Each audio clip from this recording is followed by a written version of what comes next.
channel name. Awesome. Guys, welcome to the First Responder Playbook. My guest today is 𝐬𝐮 Wanis-Ruiz. Not bad, Brent. Not bad. Hey, sometimes us Okies can get a little bit of pronunciation halfway correct. I think Uh, I'll give you like an A. I'll give you like an yeah, A on that. That was pretty good. I'll take it. He is an Amazon bestseller of the book In Boring, A Tactical Approach to Communication, a top-rated instructor on Coursera. And Hmm. this is my favorite one. He was the official host for the FIFA World Cup, Olympics, Invictus Games, and the Pan Am Games as the Yes, MC. sir. Yeah. I didn't do you justice. Now let's have Yeah. you give No. yourself an introduction. No. I think you did a really great job. And I'll tell you something, actually, Brent. Just to preface this whole conversation, one of my biggest things was really taking a look at what is actually functional, what works in the real world when it comes to communication, and what doesn't work, but we keep on doing. And I'll give you a really good example. Introductions.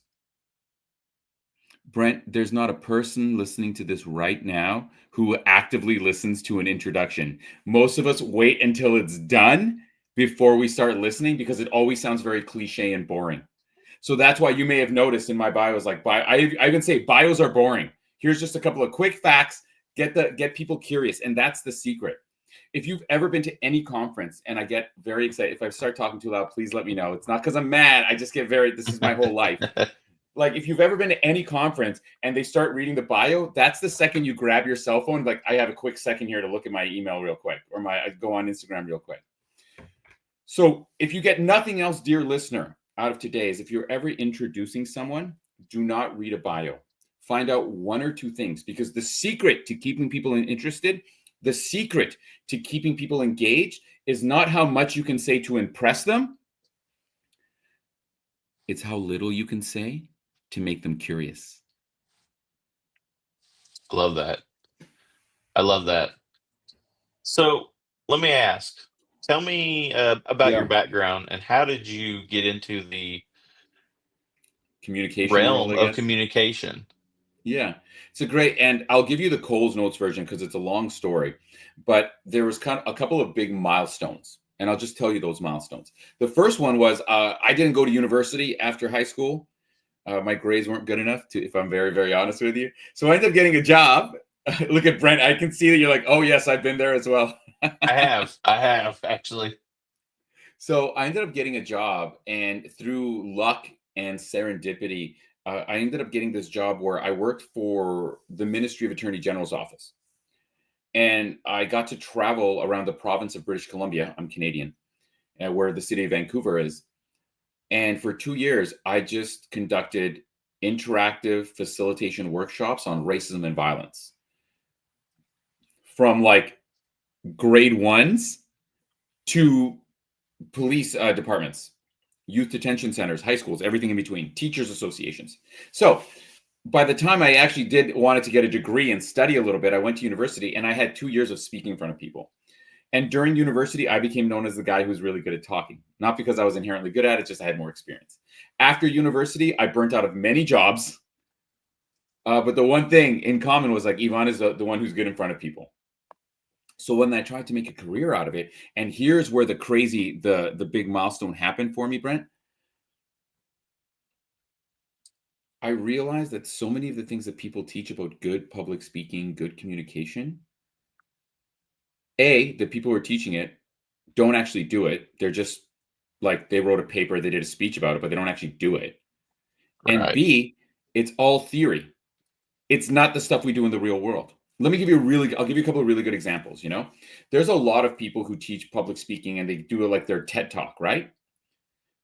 I guarantee you will not be able to find a single video of any of those people doing anything except that speech they did in that TED Talk.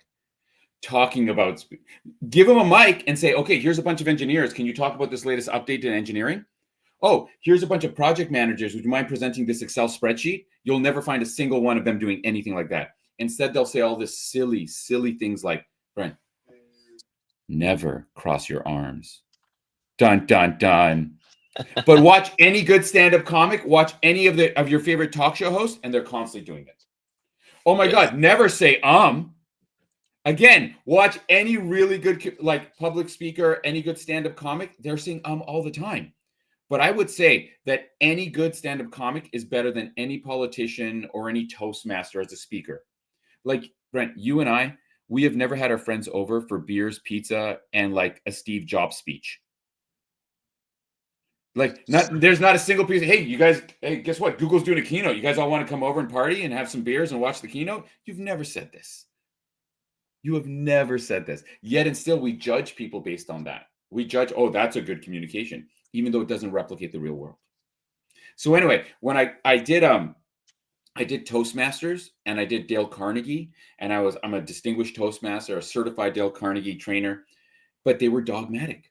They kept doing these rules that don't apply. I was like, but I see that broken all the time. So instead, what I did is I looked into some crazy places. I looked into police interrogation, interview techniques.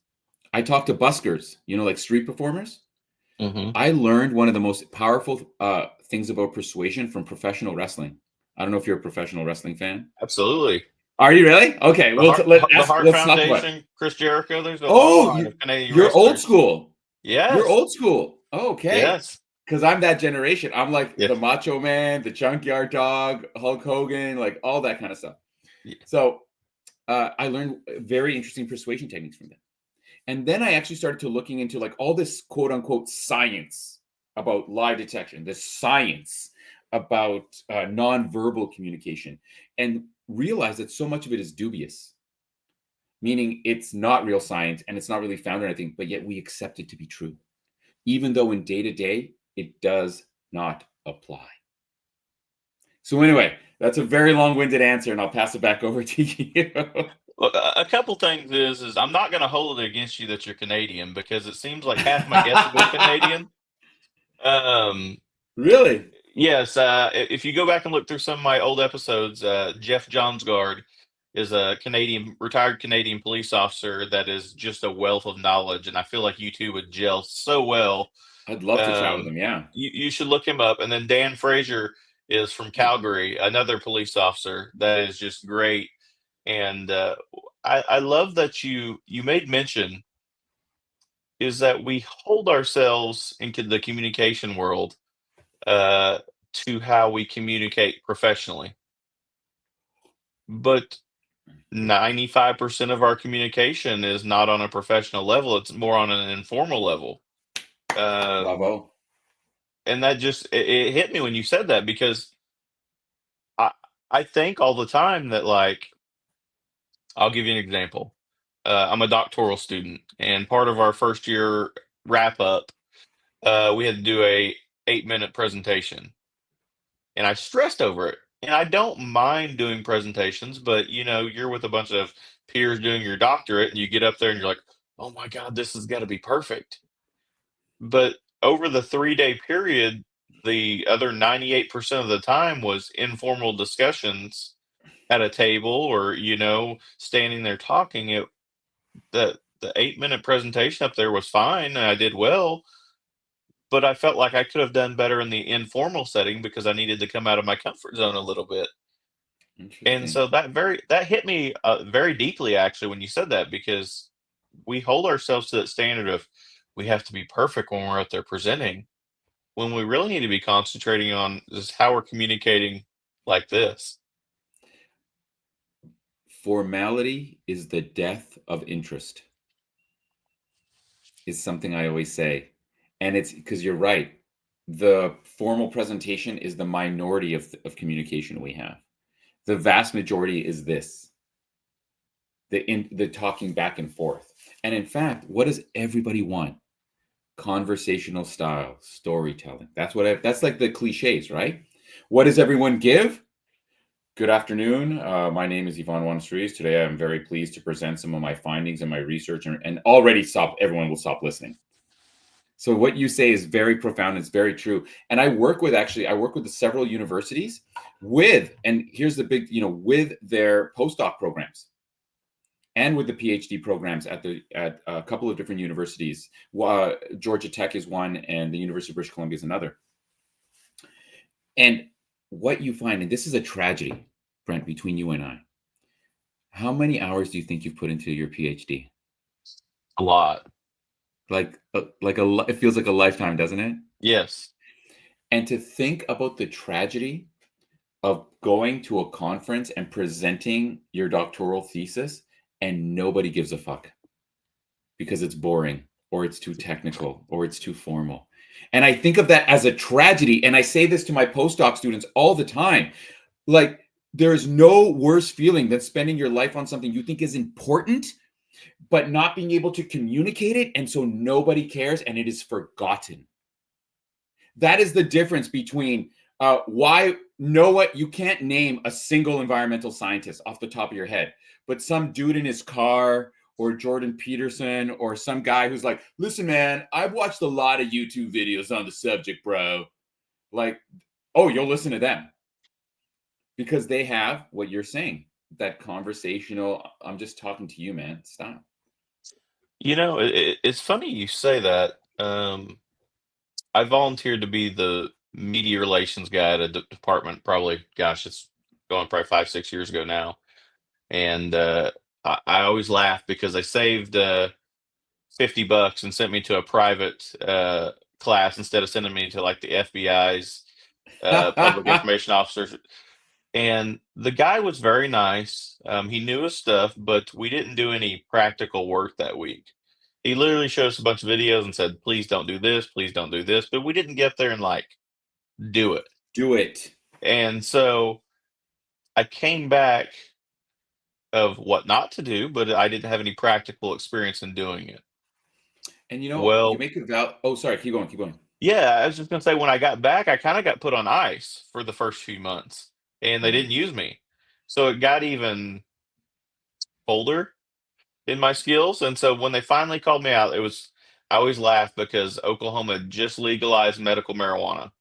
Like I'm talking within like a month.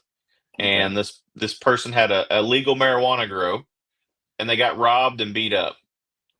The worst day of their probable lives. But it was just such a hot button issue. And they're like, hey, we need you to come out here and talk to the media. And it was like a 96-degree day in Trial Oklahoma. by fire, man. Wow. Yeah. And I learned then kind of pick your interview spot because they put me right like facing the sun at like 5 o'clock in Oklahoma. And so I'm like sweating. Sweating. I'm already a pale guy and like I'm nervous. And I get up there and there's this beautiful reporter and we actually ended up becoming very good friends. Oh, And great. she's asking me a question and I said, yes, sir. And it was on Facebook Live, and so, like, within, like, 30 minutes, all my friends had it memed out and sent out of, the smirk I made of, "You when you call the lady reporter a sir," and, like but I learned something in that people cared about it because I messed up, because it was funny. Oh, yeah. There's actually a very good concept, another realm. Because I tried to like research all the realms of communication as much as I could.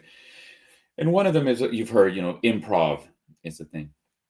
And in improv, they say mistakes are gifts because they're probably the best part of your presentation. And I'll give you a really good example. So during the Invictus Games, which is sort of like an Olympics, but for active duty and retired military, Prince Harry is kind of the big spokesman for that. They did it. They do it all over. They did a few in the States. They just recently did one in Vancouver. I had to introduce all of these like politicians, and the first politician I came up, I mispronounced their name. And so, and he said that he started off with like, Yvonne, I just want to say thank you for helping me to relive all my elementary school trauma.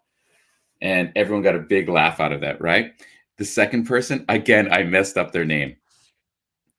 And they brought it up and everyone laughed. And so everyone coming up started mispronouncing my name as a joke. And I just went with it. I'm like, you're right. You're right. And we played it off, and to the extent that one person came up afterwards, like, was that the name thing? Did you guys plan that? Or was that just, and I was like, no, dude, that was me messing up and going with the flow, like taking that as a gift, because it ended up being every single person got a laugh at the beginning of their presentations by making a reference to it. That's awesome. That's turning a mistake into something memorable. Yeah. That, And that, that that's awesome. I love that. I want to comment on something else that you mentioned, Brent, in that when you talk about how a lot of times people, there's two big traps in a lot of communication trainings. One trap is people tell you what not to do. And then they give you, instead of giving you tactics to move forward, what to do, they give you a bunch of general ideas. Just really try and engage your audience, find that one key message. And if you're like me, you're like, well, yeah, that's the problem. How do I do that? So it doesn't go past that level. And the other thing is, a lot of times when you do communication training, people tell you to do things that they are not doing during their training.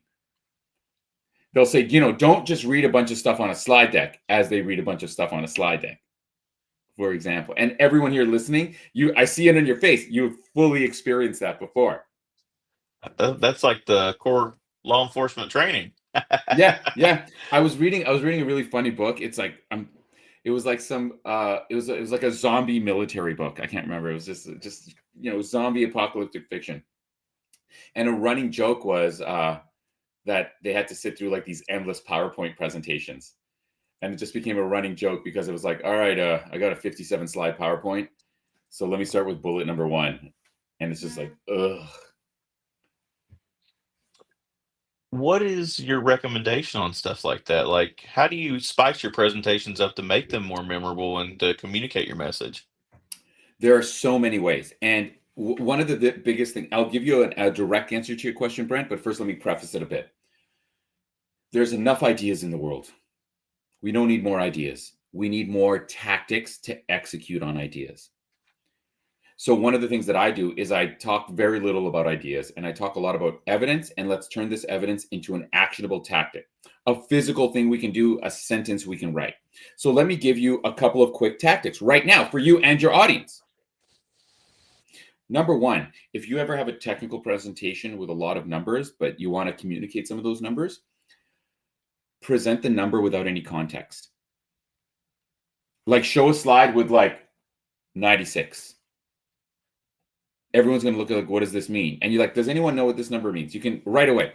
You can be super shy, but peppering your presentation with numbers without context, and then going to the spreadsheet, then going to the analysis, then going to the chart, because they will anchor onto that number. Also, by doing that, you are creating a puzzle that they have to solve, because now they are curious. So they're more likely to listen. Super simple tactic anyone can use. Here's another one. If you are ever doing a PowerPoint presentation or keynote, it works on all the things. Understand that no one has ever read a keynote, right? Like you've never looked at a slide deck and be like, let me just read all these bullets. You've stared at it, but you've never read it. The problem is when you're staring at it, you're not really listening to the speaker. So then you don't really know what the speaker's talking about. So you kind of tune out until the next slide. So hit the letter B, as in Bob. When you hit the letter B on any slide, and anyone listening right now, do this. Open up a PowerPoint and run the presentation. Like put it into presentation mode. Hit the letter B and the screen turns black. When I present, my screen is black like 70% of the time. So I'll show them that number. Here's the little combination for you. I will show them that number, right? And then I'll go to my next slide that's maybe a complicated kind of like chart or something like that. And then I'll hit the letter B and they'll look at me because there's nothing to look at. And then I'll hit the letter B again, and then I'll show them the chart again. And they'll see, so you can see over here, and then they'll look at the chart, and then I hit the B again. And guess what they do, Brent? They look back at me. Those two tactics, the first one is how to get engagement. The second one is how to direct attention. And they can work in any presentation you try. I love that. Those are very simple things that anybody can do. Yes, I love yes. That. Yeah, and thank you for saying, because this was my big frustration when I was learning. People would give you these big esoteric ideas and then give you 0 examples, or give you examples from like Apple. And you're like, yeah, dude, but that's not what does this have to do with my 5-minute scrum on Friday? What does this have to do with my poster at a conference? What does this have to do with like my regional update about like my 2% sales growth that I have 10 minutes to do at a meeting? And the answer is nothing. So that's why tactics need to be simple and actionable.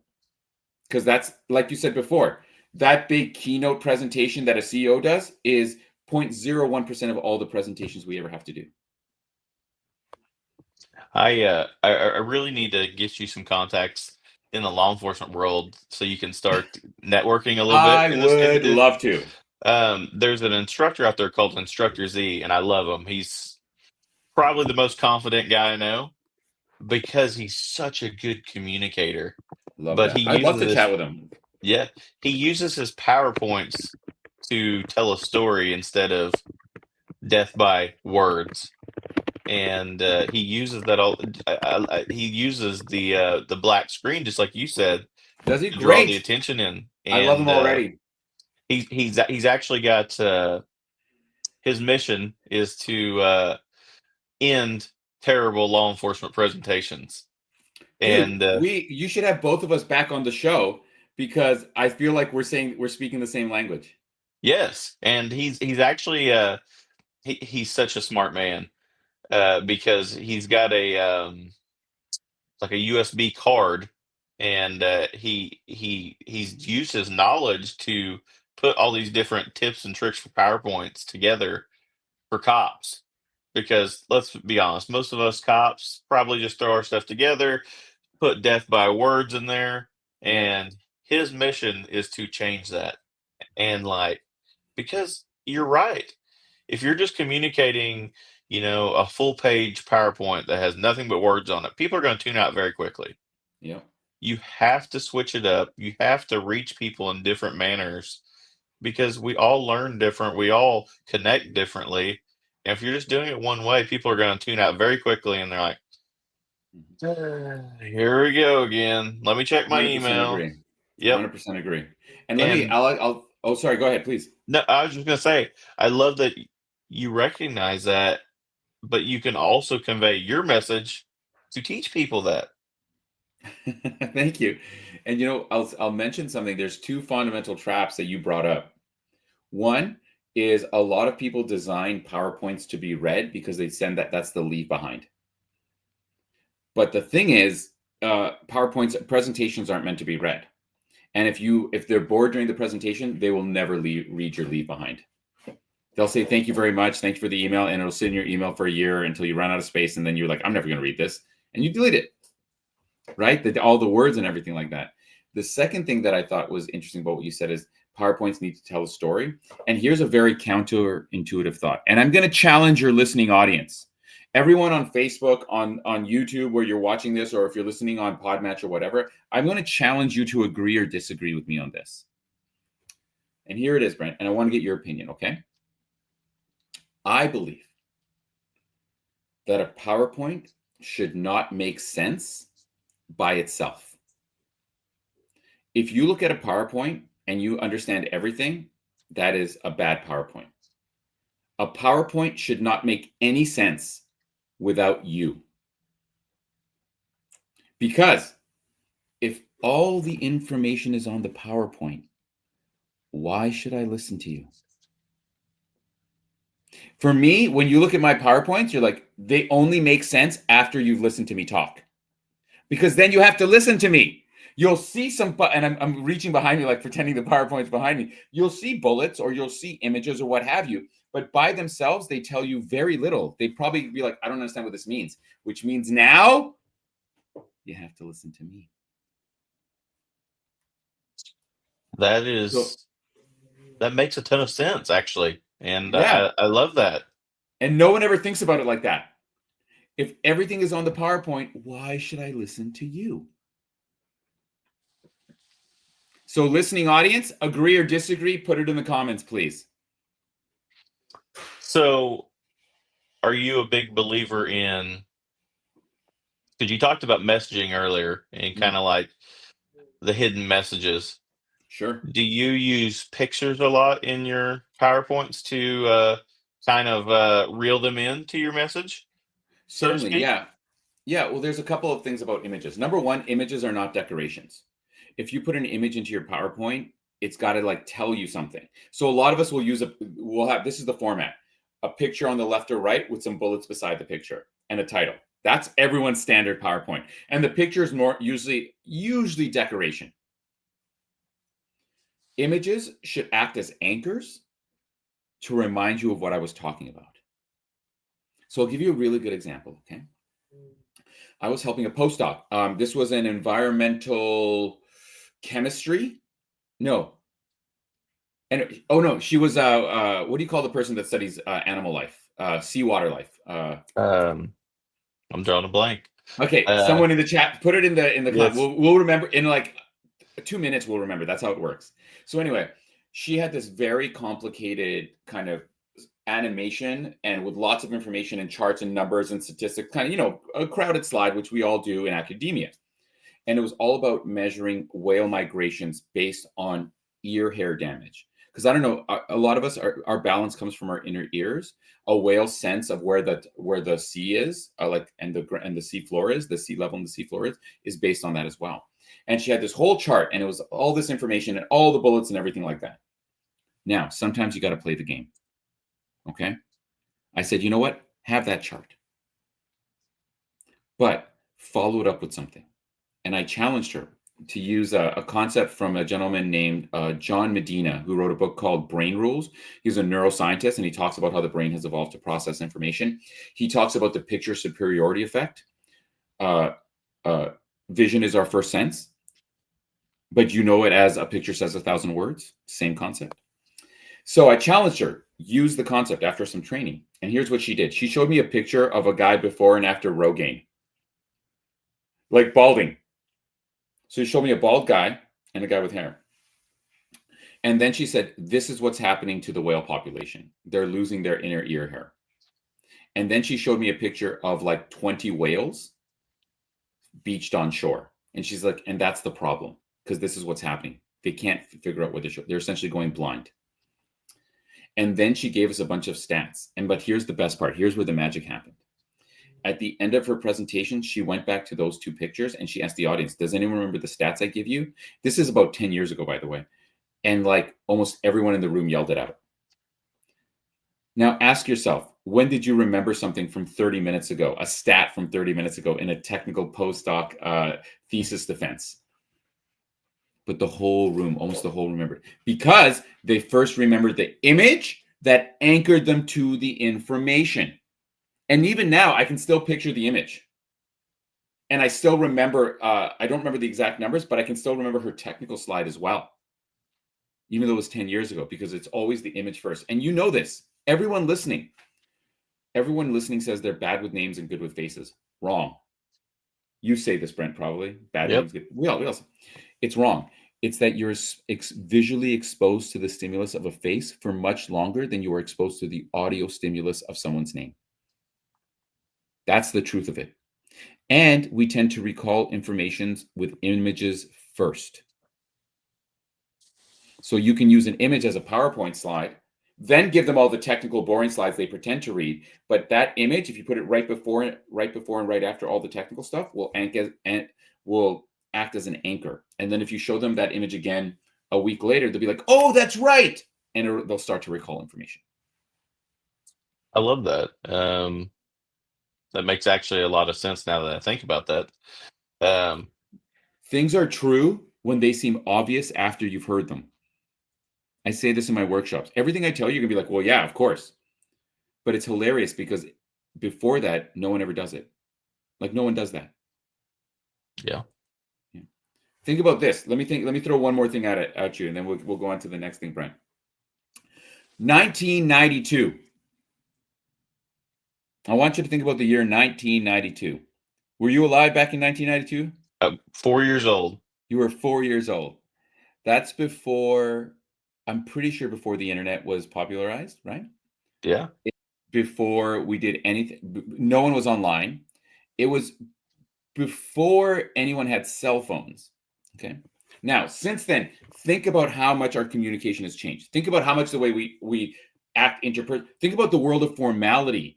You know, it's very acceptable now for like people at work to be very casual. In 1992, it was a suit and tie kind of life.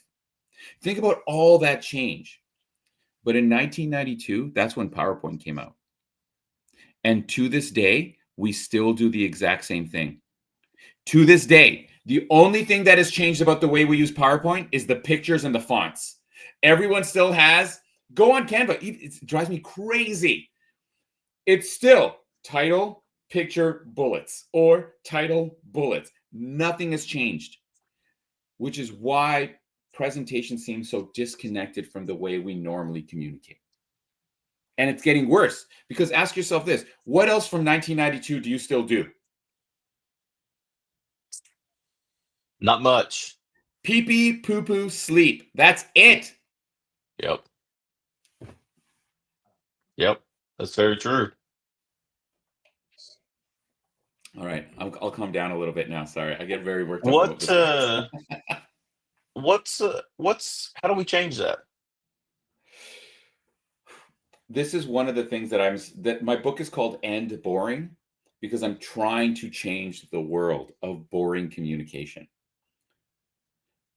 One of the most interesting forms of cognitive dissonance that I have seen is that everyone wants to change. There's not a person who wants to go to a conference and sit through like 2 days of hour-long lectures. No one. Every single person who goes to a conference says, I'd love it if they could just give me like the one kind of walk-away message. Everyone wants that. And then you do the presentation, and what do? The exact opposite. You give them big, long, hour-long presentations. You're like, oh, I can't just put it into simple sentence. People need all the details. And then you ask people, do you want details? Everyone says no. Details are when I'm by myself reading, if I care. The other interesting thing is I talk to people about everyone, guaranteed, if you look at any of the surveys, I've worked with lots of conferences, when they survey the people, what's the one thing everybody wants? More interaction. But then you're like, let's put more interaction. Oh, no, we can't. We have to have speakers. That's what people come for. And you're like, literally they're saying no, more speakers. And I tell people this all the time. A Q&A is not interaction. A Q&A is two people having a conversation while 1,000 people quietly check their phones. A panel discussion is not interaction. A panel discussion is 3 people talking on a stage while 1,000 people look at their phones. The crazy part is, Brent, everyone knows this. If you've ever been to a conference, you know this. Everyone knows this. Everyone does not want that. Try changing it to the conference organizers. Or if you're in charge of a conference, you'll be like, think about my speakers, think about what they're going to learn versus the interaction. So there is a cognitive dissonance between what people do and what people want. And I'm still, and I fight it all the time. I talk to conference organizers, and I get hired a lot because people are like, we need interaction. We need interaction. Everyone is bored to death. It's interesting, but they're bored. That's every conference. It's interesting, but we're bored. Right? Could you imagine someone describing you like a boyfriend or girlfriend as like they're interesting but boring? Would you be like, oh, that sounds like a great relationship? You'd be like, so when are you getting the divorce? Like, that's what you think, right? Yet and still, in our learning worlds, in our presenting worlds, in our conference worlds, in our meeting worlds, that's exactly what we focus on. But the competitive advantage of the future is not information. Brent, there's nothing that you and I can't go on Google and find out in minutes, seconds. In a world of AI where more and more technical tasks are becoming automated, listener, ask yourself this question: what value do you bring? Listener, if you are listening to this podcast, pull over for a minute, stop doing the dishes, get off the treadmill, and ask yourself this question. If it's not the information that you have or your technical expertise, because both of those things are becoming increasingly less valuable, why you? And the answer it's going to be your opinion, point of view, your ability to inspire and connect with people. Because that's what celebrities are. That's what influencers are. And the crazy part is there is now a huge competitive advantage because, Brent, long-winded answer to your question. How do we change it? The people that are succeeding are the ones that aren't doing the standard things. Joe Rogan is the biggest podcast in the world, and the vast majority of guests that he has on his show, and irrespective, you can put your hate comments in YouTube, are not experts in the field that they are talking about. Almost every single one of them are not academics who spent their whole life working on something, but they have followings. Why? Because they're breaking the rules of what we think good communication is. They're not going to a conference and give you a 1-hour lecture. A good scientist, a good researcher, Brent, you know this, when you ask them a question, they will give you a formal answer trying to say like, well, currently the best we can say is given the current evidence, there's this, this, and this, but there's still the need to do this, this, this, and this before we can definitively, you'll say that. And already people are like, yeah. But man, you get that bro science dude, and they'll talk about one study with 5 people like it's truth, and that convinces people. And if conferences and academia can't catch up, there's going to be increasing amount of people that are disinformed but very confident in what they're saying. That is what is known as the Dunning-Kruger effect. I don't know if you've heard of it. I have. Can I give you another version of the Dunning-Kruger effect for all the police officers that are listening? Absolutely. Do you know? Are you familiar with the Reid technique of police interrogation? Yeah. Yes, I've been through the class. Yes. And I'm not sure if if you learned Reid technique, they definitely didn't tell you how so much of it leads to false confessions. I've heard. Huge. And then there's the peace technique in interrogation and interview. I don't know if you've heard of the peace technique. I have not. You should look into it. It is actually, so the Reid technique gives like a 30% like false confession rate, which is crazy, right? And it's about the peace technique is a different technique that involves more of a less pressure and more of a collaborative conversational style of interview. And it has been shown, actually definitively shown in multiple peer-reviewed studies, replicated, which is what you really need in research, is replication, to be a much more effective tool because of its more conversational style. And the way this goes into Dunning-Kruger is the Reid technique was developed solely based on police experience. The peace technique was developed on police experience with academics combining the two methods, because what they found is typically the more convinced, and this has been shown, there was a couple of studies that show this across the United States, the more convinced an officer is by a guilty person before a Reid or peace techniques, the more likely they are to bias themselves and be incorrect in their assessments, which is like Dunning-Kruger. The more you think you know, the less you actually do know. And that is not my opinion. Go on PubMed and look it up yourself. It is a peer-reviewed, replicated result. And there's meta-analysis that show this. And that's scary. I'm gonna do the research on this. I'm gonna look this up. It's PEACE technique. Peace technique. Yeah. Okay. Because I have been through a Reid class, and I've heard of the false confession stuff as well. And so I'm interested. I'm a lifelong learner, obviously. Working on my doctorate, I beat my head against the wall. So yeah, I'm like, definitely gonna look that up. So let's go on a little tangent just for funsies, okay? There was a meta-analysis done on all the lie detection techniques. There's been several, and here is the definitive answer on lie detection. It doesn't work. There are a multitude of meta-analysis and what all the meta-analysis show is that all the research contradicts itself. Typically, people who take any form of lie detection research fare no better. And there was I can't remember the name of it, but there was this gigantic meta-analysis that was done. Had about 40 researchers from around the world and showed that people who trained in lie detection were 54% could figure out a truth between a lie. So chance. In research, that's nothing. It didn't even pass the criteria for standard deviation. So it was no better than chance, which is crazy. What they found with the peace technique, though, because it's conversational, the number one way, the most effective way to create lie detection is through verbal conversation. not through micro expressions, because that's a debunked pseudoscience that has never been shown to be effective in any realm. And you can, again, look up the research, but it's through conversations and questioning about details in conversation has been shown as the number one. And it has very little to do with our nonverbal. Has nothing, there's no such thing as micro expressions, first of all. I know it's a bold statement, but it's true. It doesn't matter how many episodes of that TV show you watch. There's no evidence behind it. The guy who thought it up has been viciously debunked and critiqued in every scientific circle. None of his research has ever been replicated, and they have tried to replicate it several times. Yet and still, he became very famous because he won a bunch of government contracts, and then the TV show.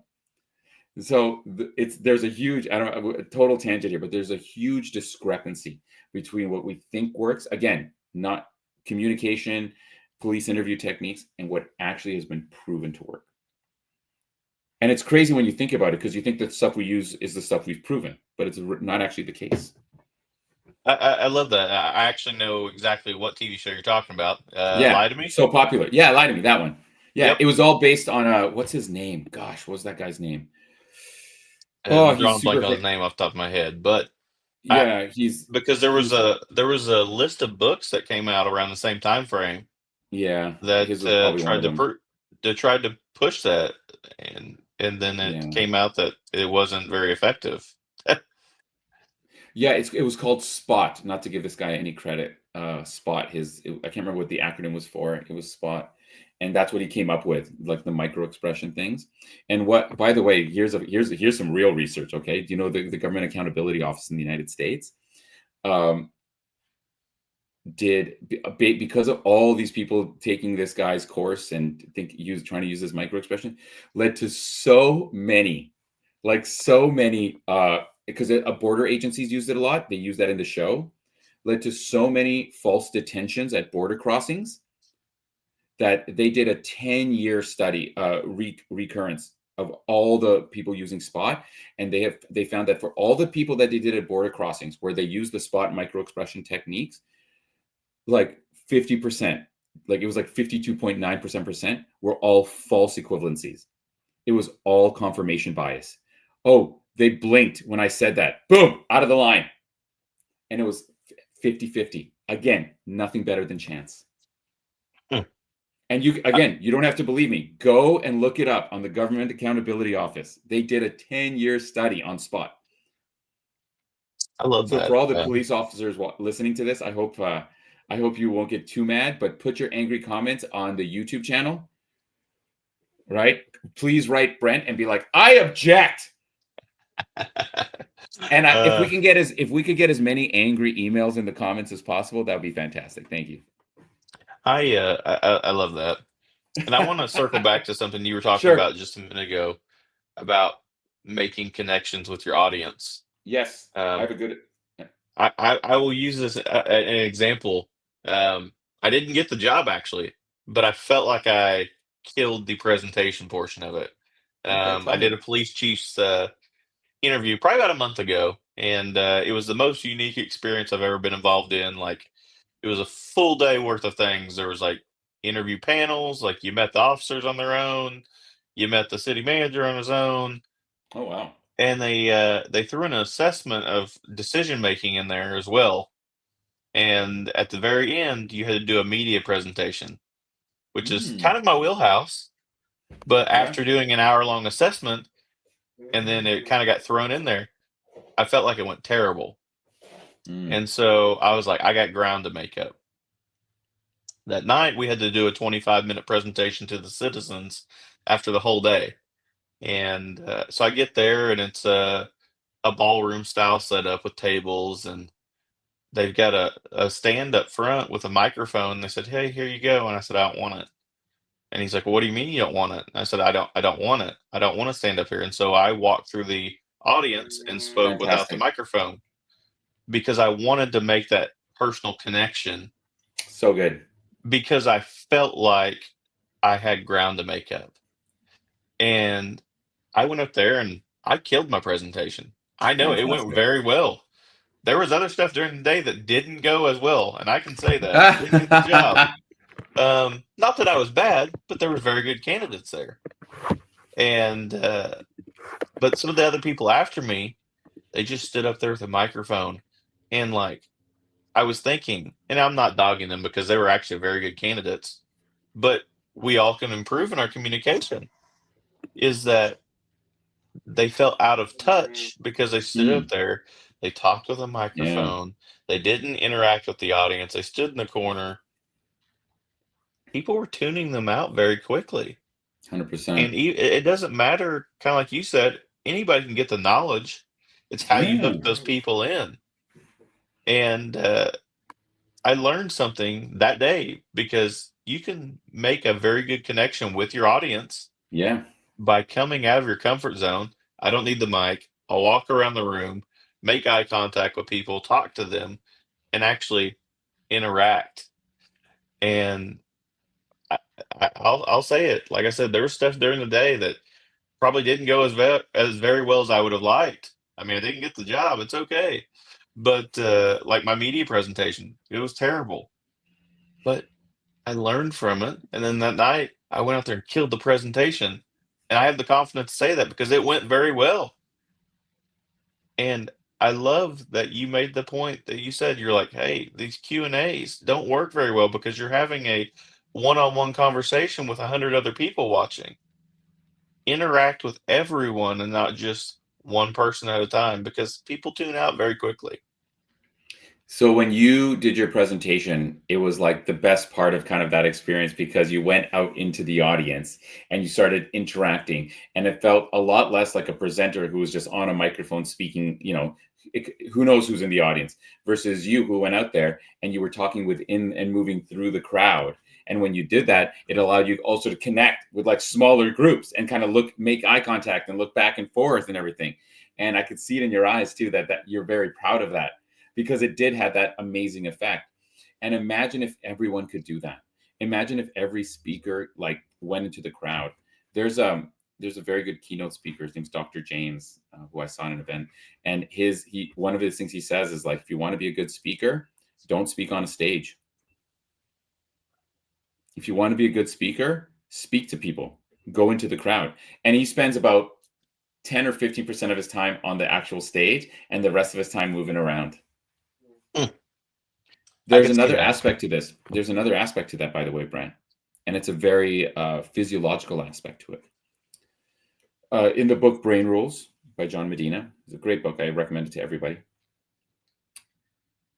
One of his other rules is that the brain needs exercise roughly every 2 minutes. 2 minutes of not movement is very difficult, So when you are moving around a room, and this is for the YouTube audience, what you're making people do is physically move because they have to watch you move.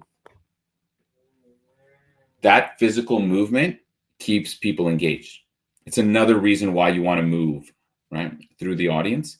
And to a certain extent, why you want to move on a stage. Because physical action keeps people engaged. Oh, you want another quick tip, by the way? Can I give you another quick tip for the listening audience? Okay. If you're ever having to do something and you're like, Yvonne, I can't be walking around a room like that. That's just it's not appropriate for my genre. That's not what people want. First of all, you're wrong. It is what people want. It's what everybody wants. It's what you want when you're not on stage, right? You want something engaging, right? But suppose you're right and I'm wrong. What else can you do? Well,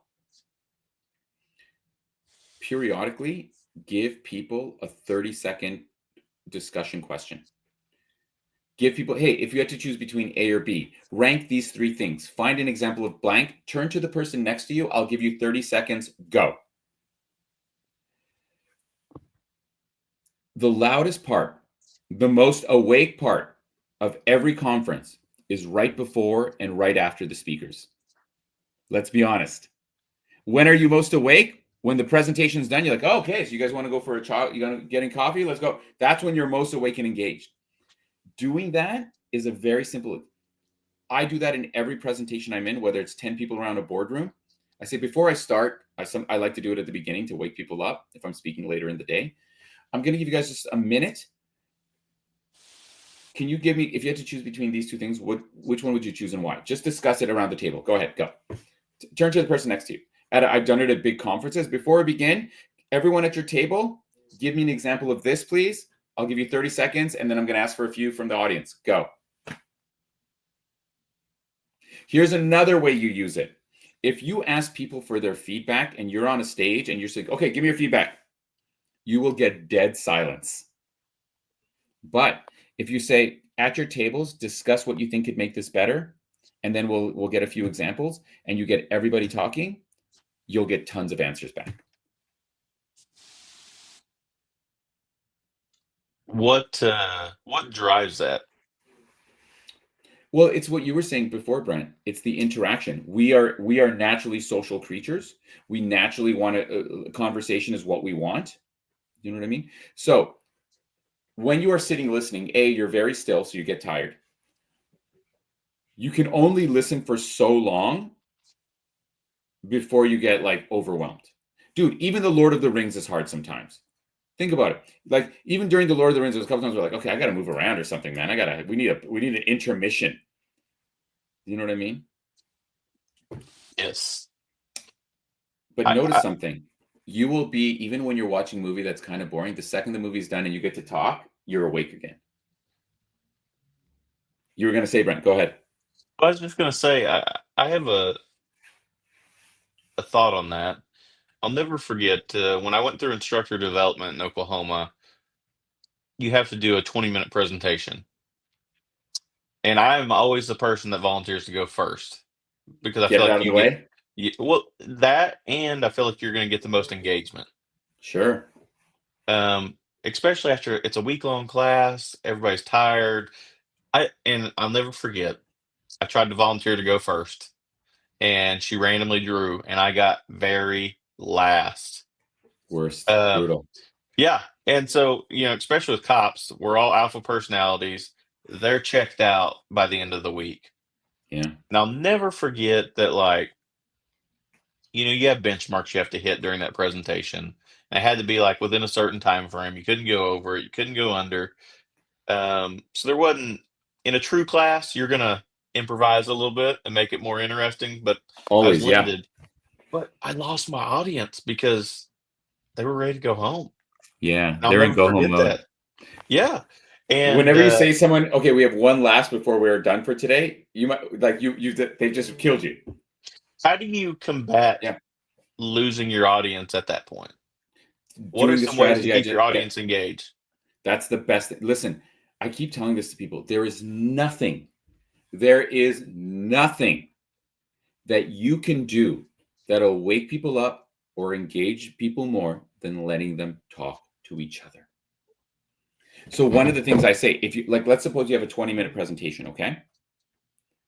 No matter what the topic is, at 7-8 minutes, and then another 7-8 minutes, you can say 10 minutes, whatever, it doesn't matter.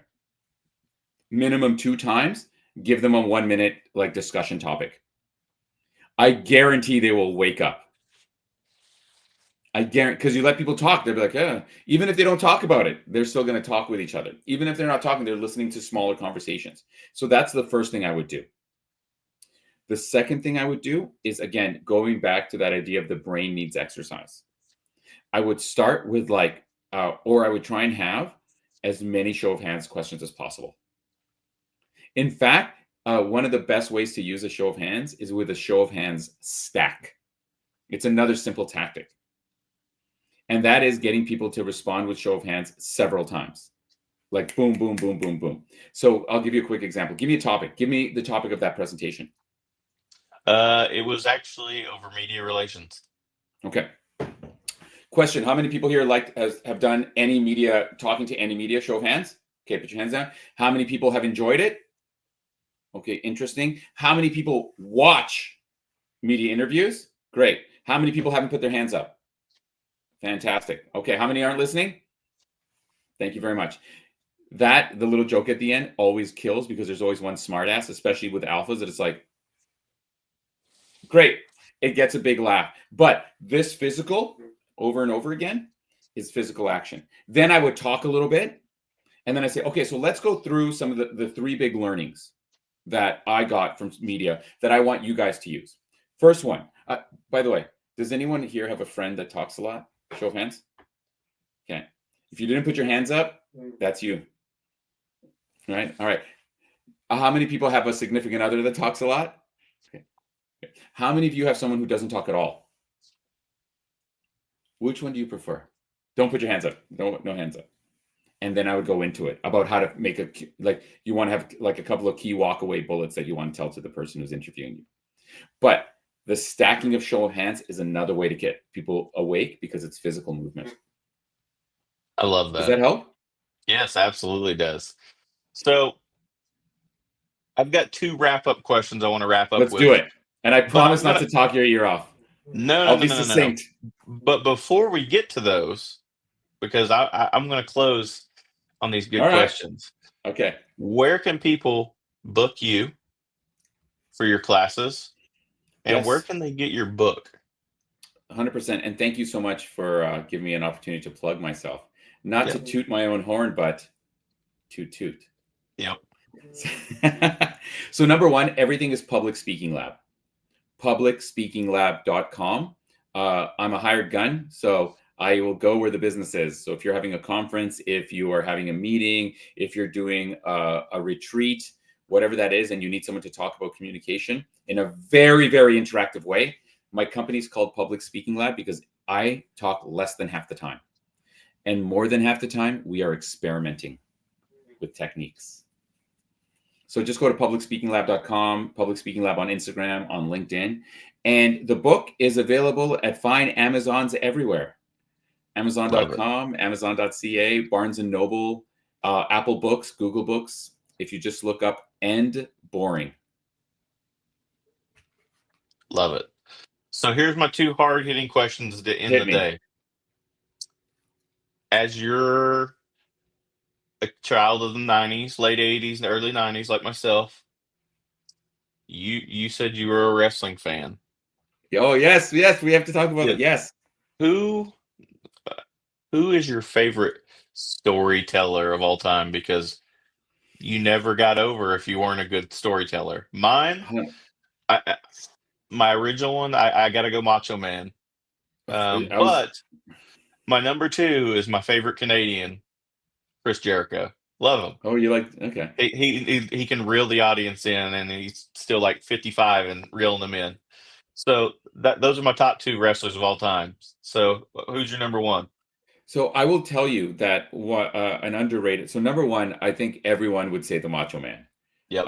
Just his intensity was fantastic. And you know what the Macho Man did that was really good? He always had a key message. He always had one key message outside of the date and everything. So I'll tell you this right now, and everyone who knows the Macho Man will know, cream always rises to the top. Oh, yeah. Yep. Just like everyone who knows, like, that's it. And everyone has a Macho Man voice. That's the other thing. Yes. I'll give you a couple quick more answers. The Ultimate Warrior, because you could never figure out what he was saying. You'd be like, Ultimate Warrior, when is your next match? When the moons of Endor align. Like, you know what I mean? But you know what he did really well? He's physicality. He had great physicality. All wrestlers have great physicality. Underrated storytellers were the managers. Bobby the Brain Heenan. I hated that guy. The way he would communicate was fantastic. And the other one who I thought was really good was Ted DiBiase, the $1 Million Man. Yes. There's the video of him kicking the basketball away from the kid. Oh gosh. He's like dribbling it, and it's you instantly, you're like, God, I hate that man. Yeah. Listen, wrestling is only as good as its heels, its villains. Yes. If you didn't grow up hating the honky tonk man and being a little bit of spray, gosh, what was his name? Kamula? No. I can't remember. Doesn't matter. We're going to go down this travel tangent. What's your other question? Oh, but actually, can I give you something really, a little teaser? And if people like it, invite me back and we'll talk, because I can't do it quickly. Wrestling and persuasion. The fundamental thing that wrestling figured out that we can use in our communication is that it is very difficult to make people like an idea. Back in the 60s, 70s, they used to always introduce faces, good guys, and half the time the audience would boo. So to this day, and I encourage everyone, even if you don't like wrestling, watch some wrestling, because you talk about the storytellers. Every single rivalry will start with the bad guy first, because it is almost impossible to make people like something. And the more you try, the more they resist. But it is very easy to make people dislike something. So to this day in wrestling, it's always someone on stage making everyone really mad. And quite literally, whoever comes out to fight them, people love. I So love that's that. yeah, that's something. And it goes deeper. We can use it in communication, but I'll save that as a teaser for next time. I love that, and you'll definitely be back. So here's Thank what I you. want to wrap up on the day, Let's do it. because we had some fun. If you had to pick one thing in your whole life, and that was the last thing you could do to pass your message along, to leave a mark in this world, what would it be? Like a message I want to leave the world. Yes. It's not fully related to my book, but it's related to my life. And it's an Okay. expression that I say to myself all the time that I'm pretty sure I made up. The fear of the unknown is greater than the fear of being unhappy. So people will settle for unhappy. You see it in people who hate their jobs, in relationships that don't work because they're afraid of, what if I can't get anything better? I could have stuck to a 9-to-5 job and been miserable, because what if I can't find something better? So that's why I tell people, embrace the unknown, because the fear of the unknown is greater than the fear of being unhappy. And if you can embrace the unknown, you will find a success in some way. I love that. I love that. It's been my pleasure, Brent, and it's you'll been be back for mine. sure. It's been a So, lovely chat, and I love some of your insights. So thank you for yep. having me. I appreciate you. Guys, everybody check him out, and he'll be back for part 2 sooner than you think. Thank you. I hope so. Part 2, baby. Woo! Yeah. Have a great day. Thank you, Brent.